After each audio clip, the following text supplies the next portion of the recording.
What's going on, ladies and gentlemen? Welcome to another episode of the Intriguing Dynamite Show. This is your host, Intriguing Dynamite, and yes, we are live. And today is Sunday. And I already know that, I haven't really been on this channel, as I said before, because I have a lot of work to do. But we are here, and we're going to get right into it. Make your way in and hit the like button, hit the subscribe button, and share this information. This is where we like to go to dig into narratives and get some narrative straightening out, get some clarity, hopefully so that we can walk away with a better understanding. Because listen, I'm a student as well of this thing called life, just like everybody else. So make your way in, hit the like button, subscribe, and share. Let's get into it. You see the title right there. You see the thumbnail. A message to our daughters.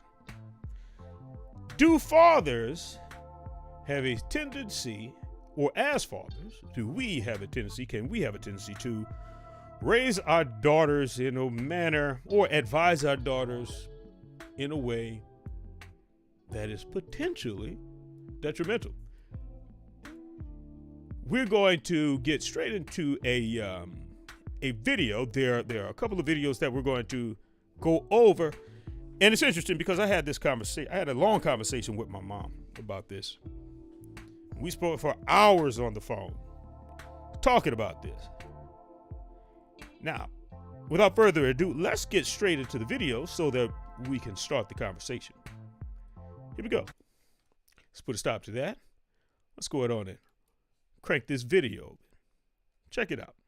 I started from the bottom on my own. I'm not starting from the bottom with somebody else. I just want to be real.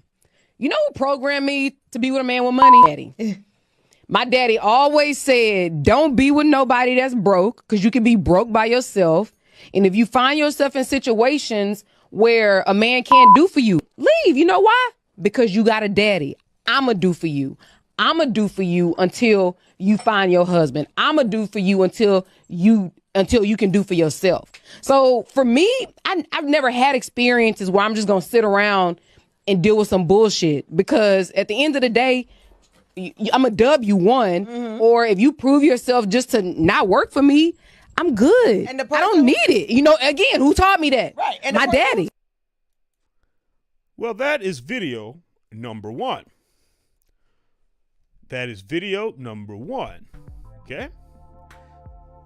Now, just for, I'm going to play it again, but we're going to go through both videos because it's just two, and then we're going to start breaking them down.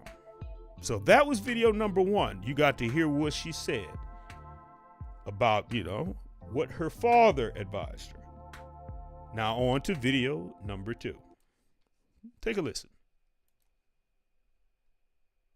Never allow a man to fully take care of you. That is a very, very big mistake. Always have your own money, car, career, insurance, savings. Have your own. First and foremost, it's very attractive. Secondly, it's not attractive when you don't have your own. Thirdly, you become a liability to that man than an asset, which eventually becomes a turnoff, okay? And then when he starts resenting you for that, what's going to happen? He's going to mistreat you, belittle you, disrespect you, okay? So always have your own, because then you have options. So if things are getting rocky in the relationship or things are dysfunctional in the relationship, you can pack your bags and you can leave, and you don't have to settle or tolerate a man's BS. Have your own, because first and foremost, it gains your respect. And then the story becomes, you don't need a man, you want a man, but he must be the right man. Remember, I told you, ladies, take notes. And that was the second video. So, this is what we're going to be getting into. This is what we're going to be discussing. And we're going to go back and we're going to break those down.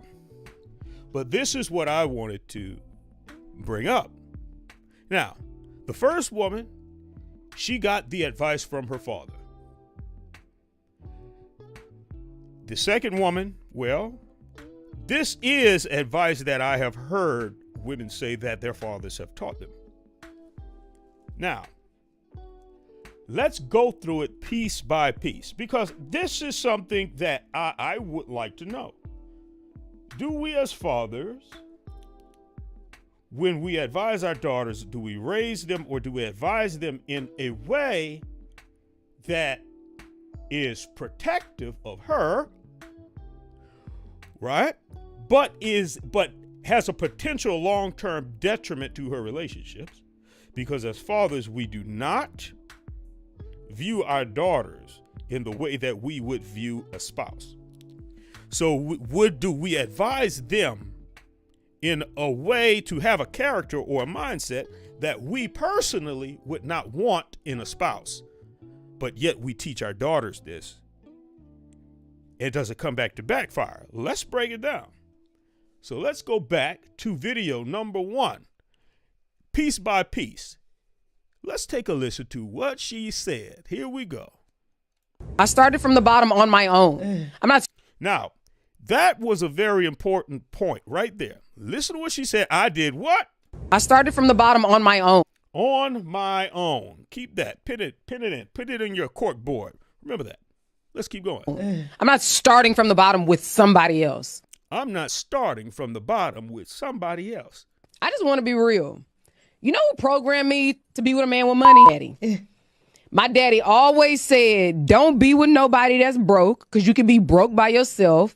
And if you find yourself in situations where a man can't do for you, leave. You know why? Because you got a daddy. I'ma do for you. Right there. Now, this was something that I found interesting in what she said. Remember, at the very beginning, she said what? I started from the bottom on my own. She started from the bottom on her own. And then, fast forward, I'ma do for you until you find your husband. Okay, what I would like to know is, how do you start from the bottom on your own, but yet you have a father who says, I'm going to do for you. I'm the one that's doing for you. See, so is there this tendency to take a lot of credit or to just look at your life like you are, like you're pioneering all by yourself? This is what I have to do. Yeah, I'm breaking down all of these walls, but then to justify what you're saying, you say that you have a father that taught you that, and he said, I'm going to do for you. Well, is your dad doing for you, or are you actually starting all on your own? So what I would like to know is it taught into them, or is there a justification for behavior that she probably doesn't want to change? So her dad taught her this. Do we as fathers have the tendency to want to protect our daughters from the monsters? I'm going to say yes, we do. I'm going to say as a father that my daughters, okay, I'll put it this way. The pride of a father is usually his son, but the heart of a father is his daughter. And as men, we have a tendency to be more protective of the heart than our pride. But in our protection, is there such thing as doing more harm than good? See? Now, here's something interesting. The next story is really going to play into an interesting moment in history that I have to say. But let's continue. Listen. I'ma do for you until you can do for yourself. So for me, I've never had experiences where I'm just gonna sit around and deal with some bullshit. Bam. So let me ask you this. Is there a tendency to be less tolerant in your relationships? That every time that tension arises, because let's pay attention. I mean, look, the divorce rate, 70 to 80% of divorces come from or initiated by women, right?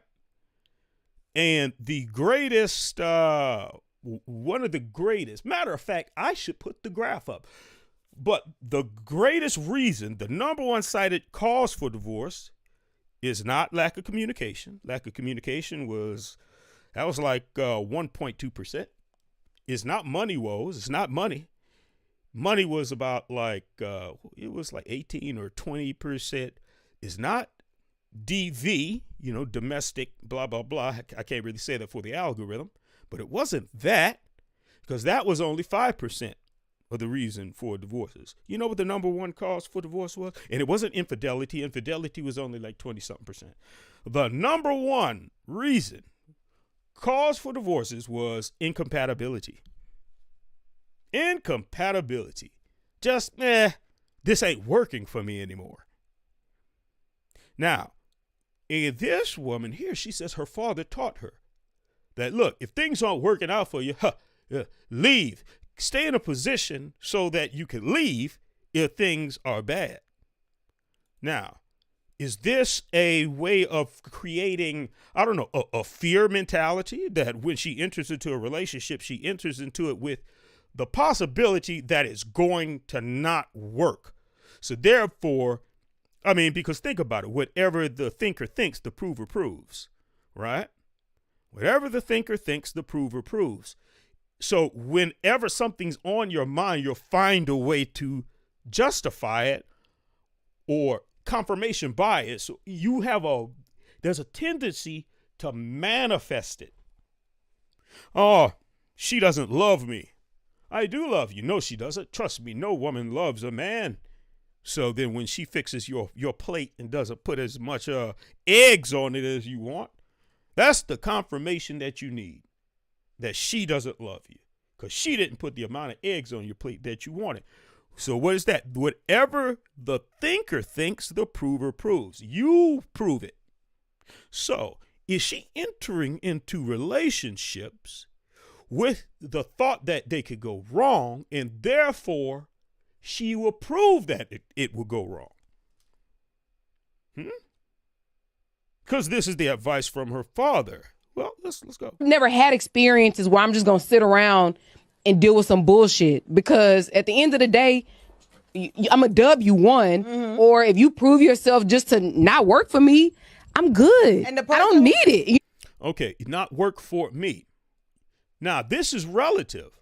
Like, what do you mean? Because whenever you say, when the number one cause for divorce is incompatibility, this tends to say that let me ask you, are there women that are looking at this situation like, this is supposed to work for me, and when it doesn't, I leave?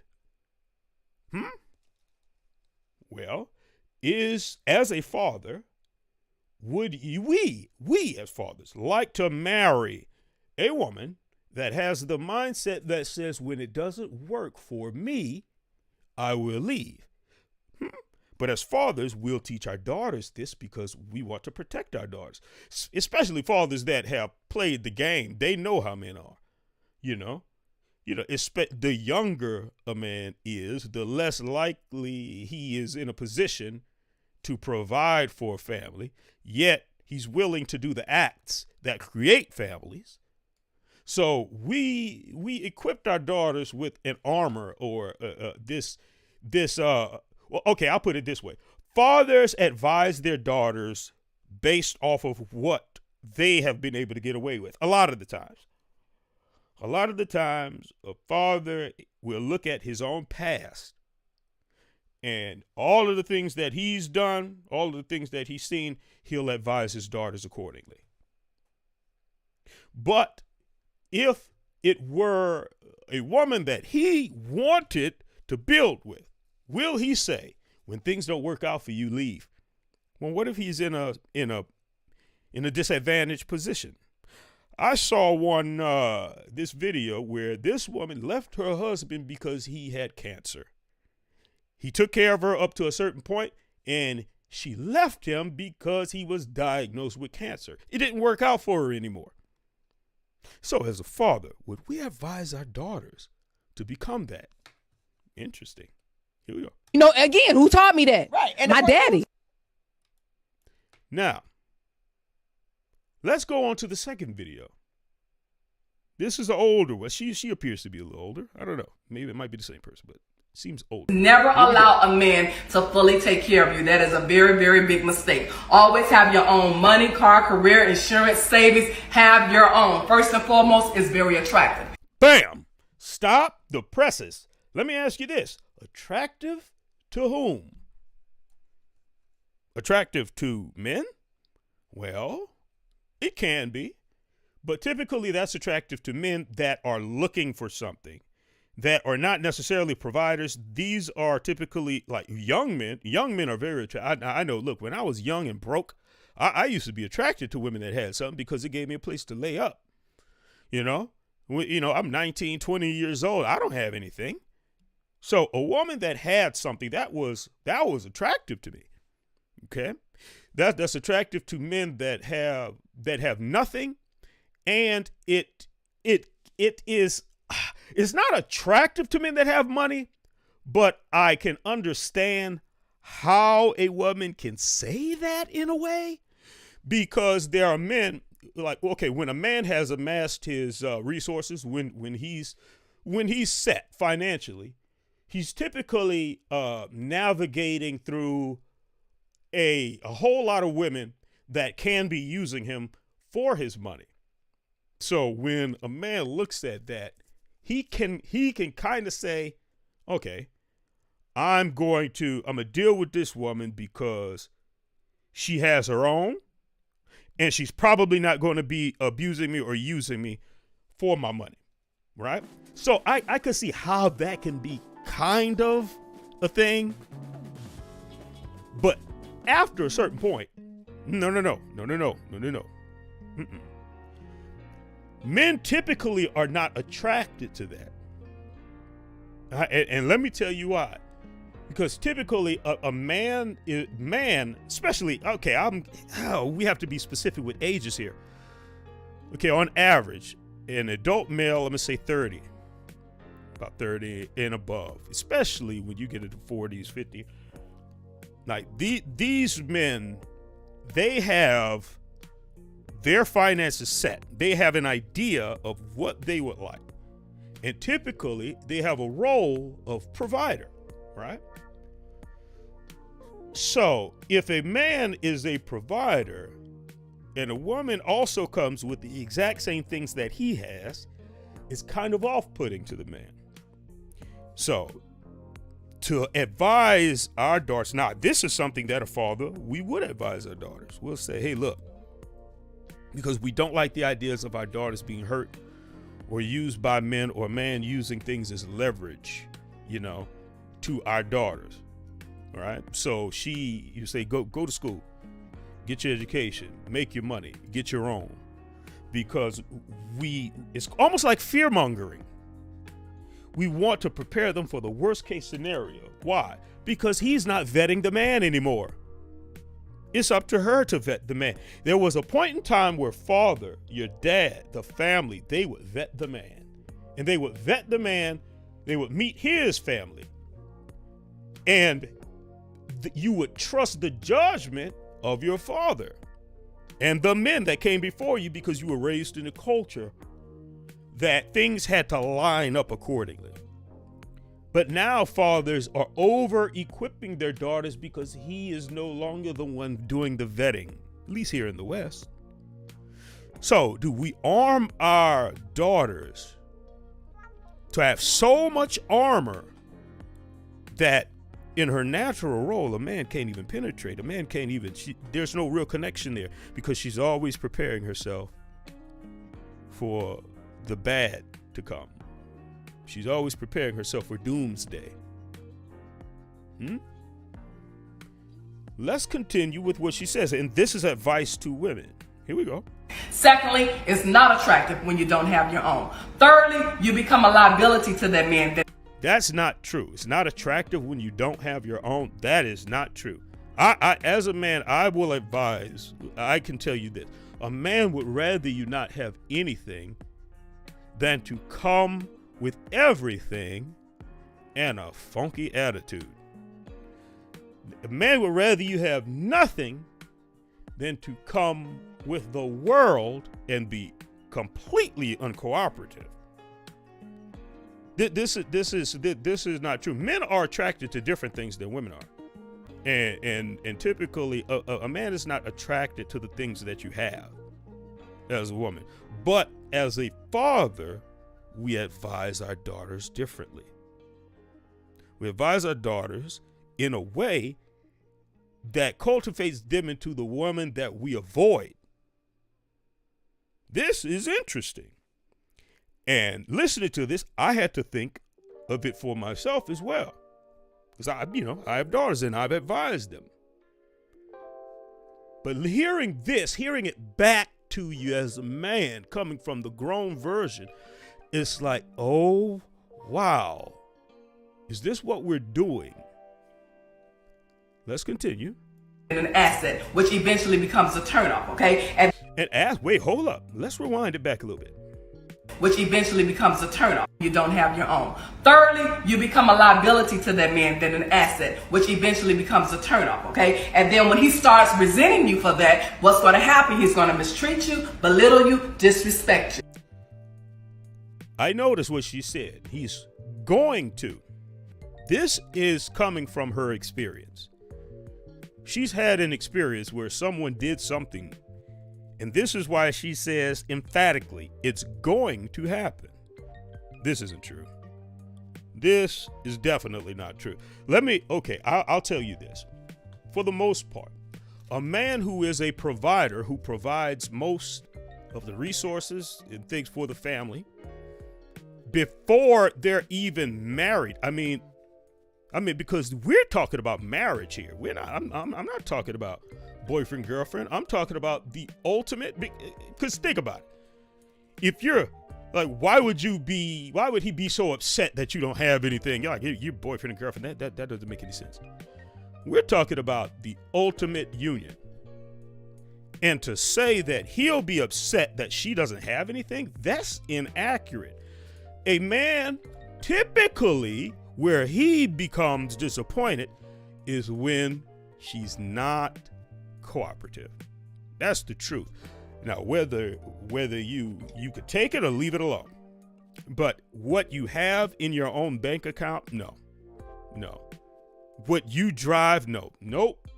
That doesn't keep. A matter of fact, that could cause more tension because, the man might be like, well, listen, here's where we're going. Let's go to Disney World.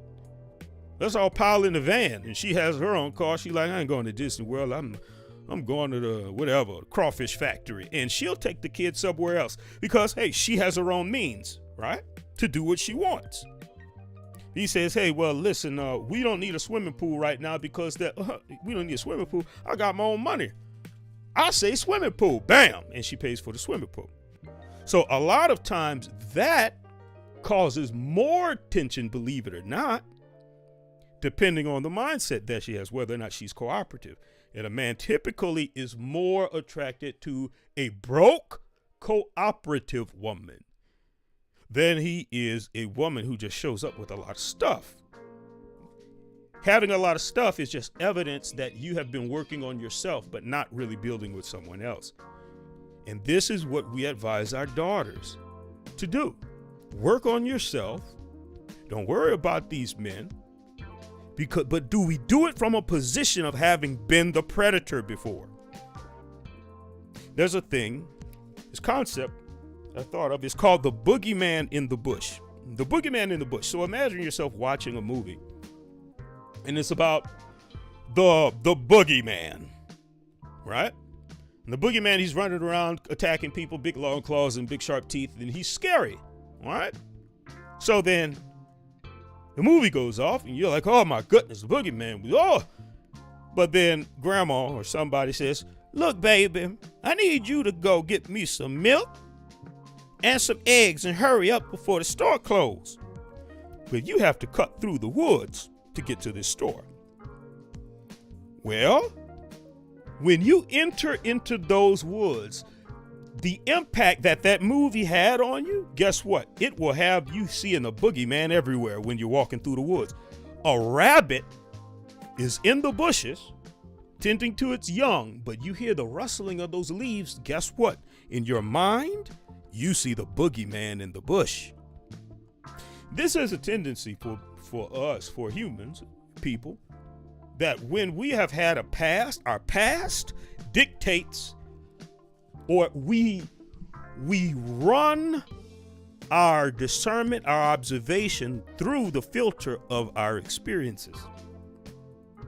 And there is a tendency to see the boogeyman everywhere. That is the boogeyman in the bush. It's like if she had a husband that cheated or a boyfriend that cheated, and because he said he was working late and it turned out that he was lying, well, when her next lover, when he actually is trying to make partner at the firm, so he does have to work late, guess what she's going to conjure in her mind? Her negative experience, so that any man that is working late is up to no good. This is the boogeyman in the bush. So when we advise our daughters, and in this video, she's advising other women. She said he's going to resent you. This is interesting. This is stating almost like an inevitable outcome, or perhaps a repetitive outcome within her own life, which goes to say, who are you dating? Who are you shopping for? Let's continue. Let's hear what she has. Okay, so always have your own, because then you have options. So if things are getting rocky in the relationship or things are dysfunctional in the relationship, you can pack your bags and you can leave. Pack your bags and leave. Is this the cause for the 70 to 80% divorce rate? Because work on yourself so that you could always leave. Leave. You know, Beyonce, as rich as she is, her husband cheated. Jay-Z cheated. Yep, he did. Hillary Clinton, Bill Clinton, both of them wealthy. He cheated. Guess what she did? She stayed. Guess what Beyonce did? She stayed. All right. Why? This is something that I think that good women, in my observation, some of the strongest women, they give you one chance. I think that it's a second chance, at least once. Not really thirds, because a second chance, that says a lot about that woman. That says that she's in this for more than meets the eye. All right? But today, the women that look up to Beyonce, because come on now, we know Beyonce's an icon, people are part of the Beehive and this, that, and the other. A lot of them that look up to her, it might not do the same thing. I mean, we see Tiger Woods, like a lot of the people that have infidelity, a lot of these women are staying with them, right? But that's not what the women that are citing the reason that they're divorcing. They're not citing infidelity as the number one. It's we're just not compatible. He's not. Now, this is what I have to ask. Who's doing the changing? Is the man changing or is the woman changing? What is happening that we teach our daughters, hey, guess what? You could either stay or you can go. But put yourself in a position to where you don't have to deal with it. Things get rough. What does rough mean? Talk to me. What does rough mean? Because listen, I know when I was growing up, there were times that we were eating beans. That was rough. So is he saying that if he falls on hard times, get the hell out of there? Because what did the first one say? If he can't do for you, leave. Because I'm your daddy, I'll do for you. So now, if they have children, now she's taken his children, broken the family because daddy gave her some advice. But hold up. If you're married, no. You separate from your daddy. And dads, fathers, myself included, and I mean, that's a tough one. Like, separating yourself from your daughters, like affairs. But do we look at our daughters like these are individuals that we have to protect? Because think about it. If you ask men, they would rather, their daughter, I want some grandchildren, but I'd rather them just appear out of nowhere. I don't really want to think about the idea of you getting with a man, being intimate with a man, because that's his heart. That's baby girl, Like, no, I don't want you to be to have this. Oh, Daddy, I just wanted to go to see the concert. He was telling me no because I've been going out too much. I'm sick of this. What? That's what he said, baby. You know what? I mean, listen, if he can't give you what you need, I mean, think about this. Think about this advice that we give to our daughters. Do we want their fathers telling them that when we're dealing with them? Or is there something to working it out? Is there something Do you know that when I was when I was having this conversation, is that there's always this tendency of bringing up the worst case scenario. I'm like, why does everybody run to the worst case scenario? Why does everybody use that as the example? Well, that's only cited for 5% of the divorces. Why does everybody run to, what about when a man is doing this? I'm like, wait a minute. That's not where the bulk of the breakdowns in relationships are happening. It's happening because someone has been taught that when things don't go your way, leave. Lack of compatibility. I don't like it anymore. Well, let's finish this video out. And you don't have to settle or tolerate a man's BS. A man's BS. Here you go. Have your own, because first and foremost, it gains your respect. And then the story becomes, you don't need a man, you want a man. Right there. Let's stop this right now. Oh, yes, indeed. Now, this I had a conversation with someone. I said, they said, you don't need a man. You want a man. I said, that's what you think. But have you ever been in chaos? See, it's easy to say that when you're in the West, because the West is relatively at a time of peace and it's isolated from the rest of the world. But a few of us have had instances. Hurricane Katrina, that was mine. Let me tell you something. There was no police. You call 911, phones didn't work. There was no cell phone service. There was no electricity. There was nothing. There were people running around burning houses down just for the hell of it, breaking in stores. There were people that were ending people's lives just for batteries and jugs of water. We saw the breakdown in society. We saw what happens when chaos, when your job and nothing that you've accumulated for yourself will save you.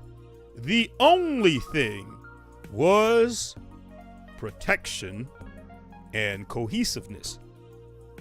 And we saw just how important the men were, because it was the men that were protecting those communities. Yes, why? Because the women, they had children. They couldn't go run out there to their job. They couldn't leave the children with grandma. No, this was a breakdown in society, the breakdown in civilization. There's something that has been lost on community in times of relative peace. The importance of the cohesiveness in community, and people did have roles. And let me tell you something, the closer that you get, the closer you get to chaos, the closer you get to see people fall into their natural roles. Let me tell you something. It was a sight to behold. But when people feel like they have money, like they aren't thinking about chaos. They aren't thinking about breakdowns in society. They aren't thinking about, do you know when COVID, after that, I don't know if that would trigger the algorithm, but yeah, during the lockdown, people were afraid, especially single women. They were afraid because they were vulnerable. I heard that there were people breaking in houses and things, people that targeted places where the women were. But it's always been men that protect communities. All right? So if we replicate what this woman is saying, and we replicate it and we replicate it over and over, then we have a community of manlessness. The men won't be there. Okay? But do we teach this to our daughters? When I saw that, let me tell you, no one was worrying about opening up a door for you. No. All your manlessness, you were by yourself. You were by yourself because people were fending for themselves. Chaos reminds you just how important a man is. And with men, chaos reminds him just how important brotherhood is. See, typically men run in packs, and it's like a brotherhood. When I was I was upstairs. I had an upstairs apartment during Hurricane Katrina, and the winds came in. It ripped the roof off of my apartment, and I'm there like, oh man, what the hell? Oh man, oh god, dog, this is it. I got a knock at the door. Guess who it was? One of my homeboys came and knocked at the door. He said, "You straight?" I said, "Hell no, I ain't straight."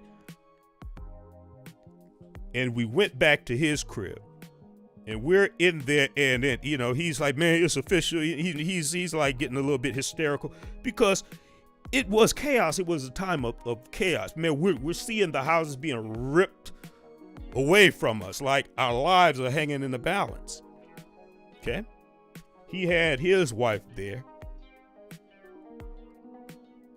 One thing that I noticed was that with the men is that the men band together. After the storm passed, what I did was I was actually transporting goods from one community to the other. So one community, this guy had a grill. This person had chicken because everything was going bad. There was no electricity. Everything was going bad. People that stocked all their deep freezers and stuff, all that food was going bad. Okay. I mean, and so what we did was we organized an effort, and I was the middleman. I would bring the charcoal from one community to this community, and then we would barbecue. Then I transport the chicken from this place to over there. This was men doing this because in the breakdown of society, it will show the predators come out. The predators that have been existing for years and years, but what keeps them at bay? Men do. Men keep them at bay. But the women became vulnerable because there was no one to call. And there was reports of all manners of violations.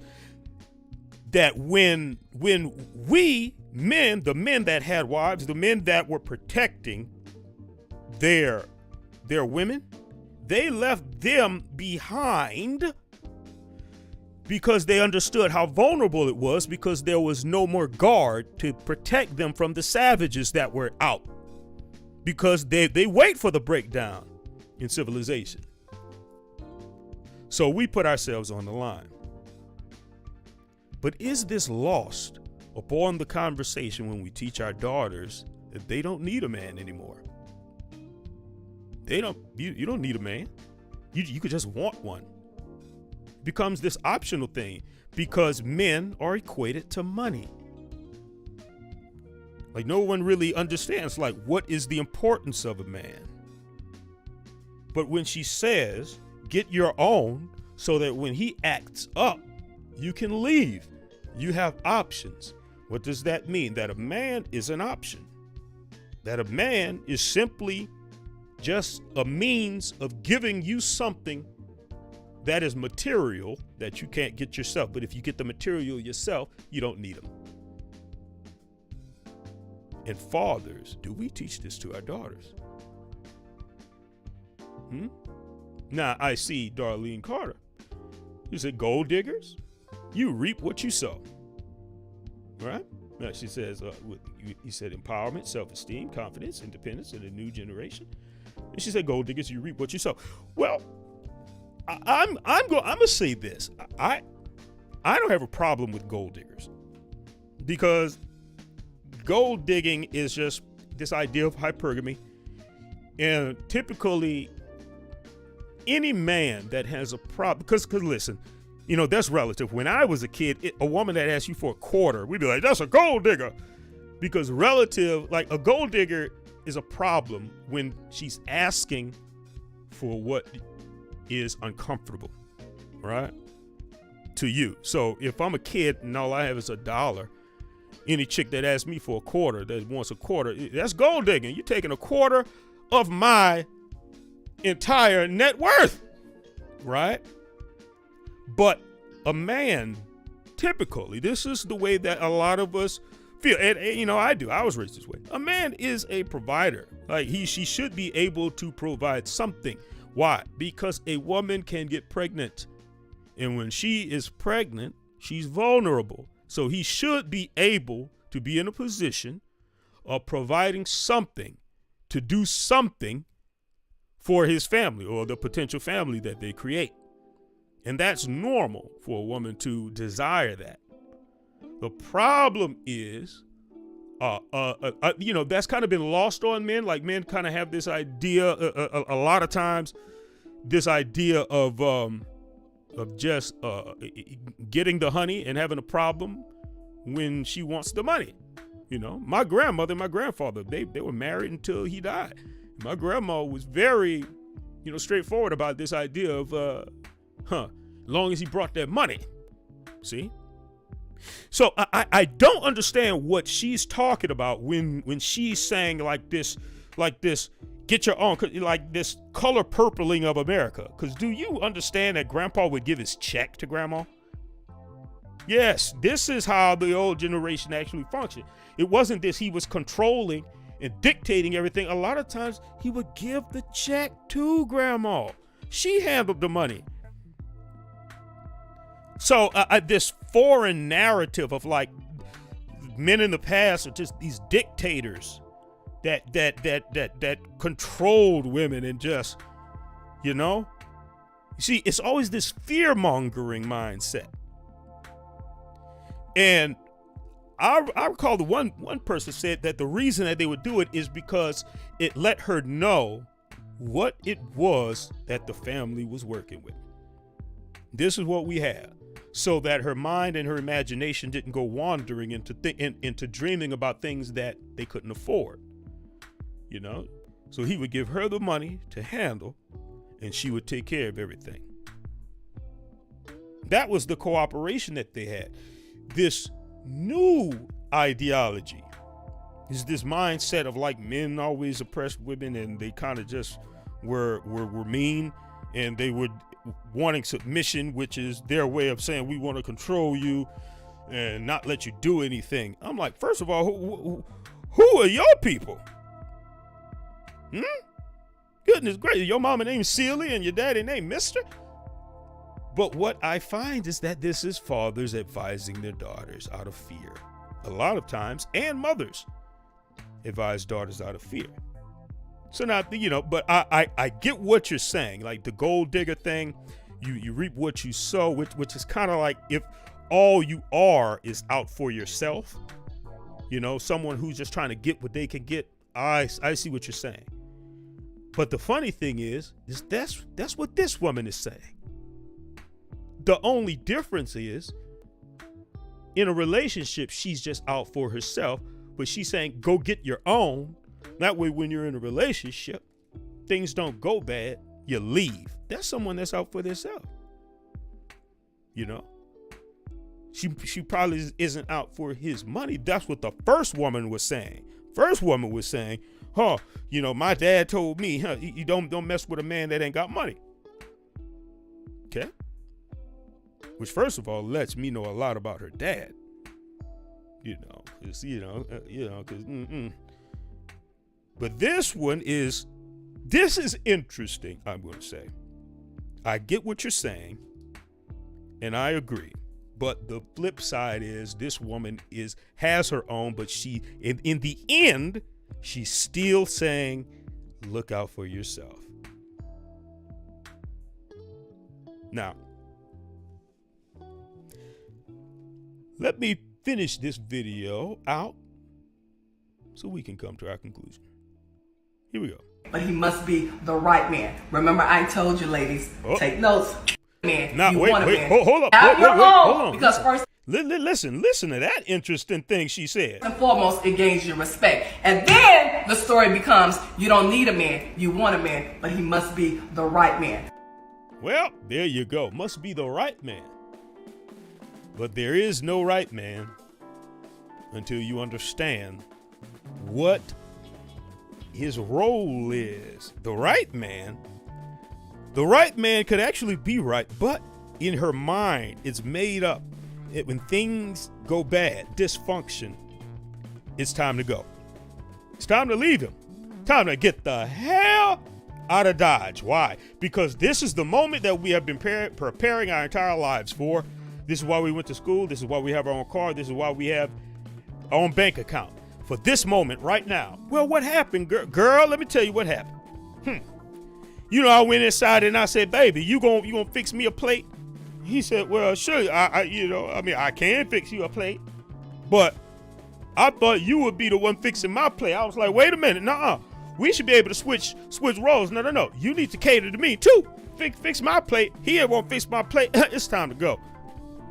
I have heard debates over fixing plates. I'm like, what the? If this is the moment of where y'all divorced, man, you would have never made it back in the day when your grandparents were like, they had real world problems to deal with. Now people are fussing over plates. I've heard debates over smiling. I don't want to smile. I've heard all sorts of crazy debates. And let me tell you something.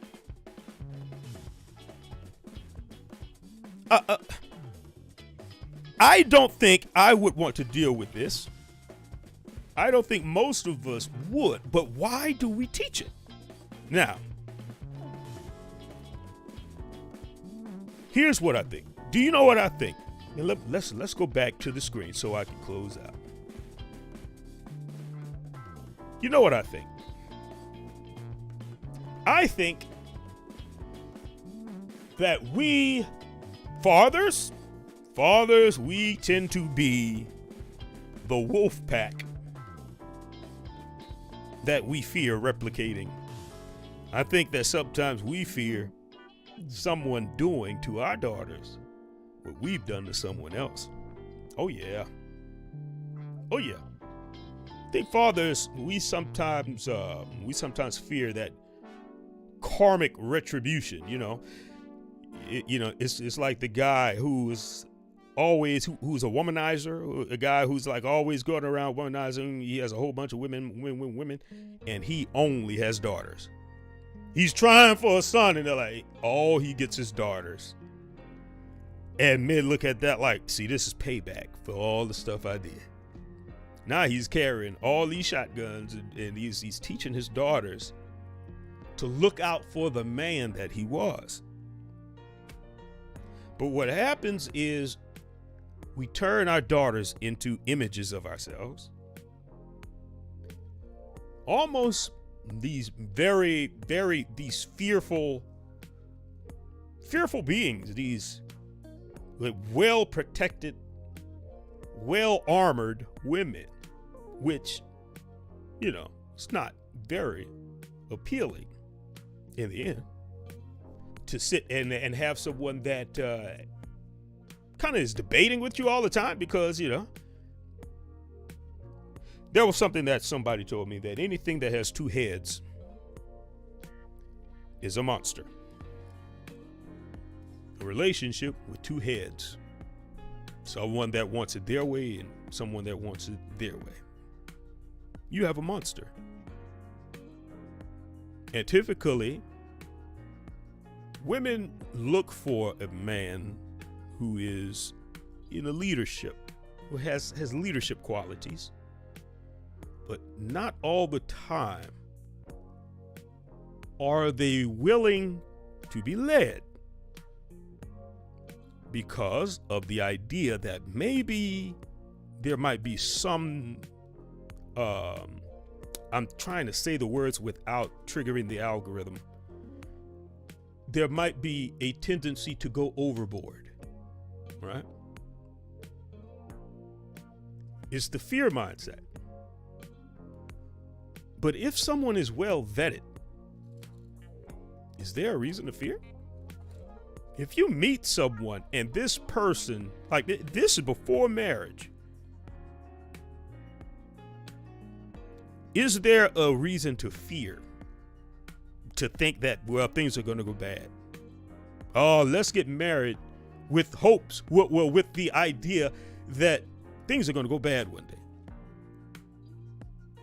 Now, I understand the value in having some skill set, even making money. A woman, having a career, doing things, that's great. But the motivation behind it is rooted in fear in these videos. It's the motivation. It's the idea that the boogeyman is coming. It's stepping into a relationship 1 foot in and 1 foot out. That any rustling in the bushes, even though it's just a bunny rabbit, in her mind, that's the boogeyman. Well, it's a conversation starter. It's something that I would like, people to think about. And as fathers, is there a way that we should approach this matter? To deal with the delicacy that is our daughters' hearts, and not wanting to see, because let me tell you, look, when your daughter comes home with that first heartbreak, that does something to her father. Come on. That's like that, that's a father's heart, his daughter. Right? So that does something to her. So do we tend to equip her in the way that we're protecting our heart? We put the breastplate, the Kevlar, all of the camouflage, all of these things to protect her out there in the battlefield. And then put the fear in her mind. Well, something to think about. I appreciate everybody for tuning in. And I hope that, he gave especially fathers something to think about, and daughters as well, and mothers. A way to look at a situation, a problem that is happening right now, especially let's not even talk about black community, because they said the black community divorce was higher. I think they said 30% was it 30 per 1,000? Yeah, I think that's what it said. 30 women per 1,000 in the black community gets divorced, which was the highest. All right. And we already know what the number one reason for divorce is, which is lack of compatibility. Right? So it stands to reason that black women, being the number one, are the ones that say there's no compatibility, therefore divorcing higher. It stands to reason. But all across the board, people seem to not be staying together. Perhaps people's expectations are changing. The interesting thing is the women still want traditional husbands. All right? But do fathers advise their daughters in a way that would reap the traditional type of mindset that men look for in a wife? Do we cultivate someone who's always ready to leave when things get rough? And rough is relative, because for some people, rough is when the cable goes out. Rough is when there's no cell phone reception. So, something to think about. Till next time, guys. Peace. And never let anyone control your narrative. Tune in. I'll be dropping some content on this channel very soon. I'm going to make some time because I have to, because you guys are so supportive. Till next time, guys. Oh, yeah. I don't ever slow up, no I don't take shit. I got no love for the fakeness. If you wanna play tough and wanna hate this, I'll always show up. I don't ever slow up, no I don't take shit. I got no love for the fakeness. If you wanna play tough and wanna hate this, I'll always show up and make a statement. I don't ever slow up, no I don't take shit. I got no love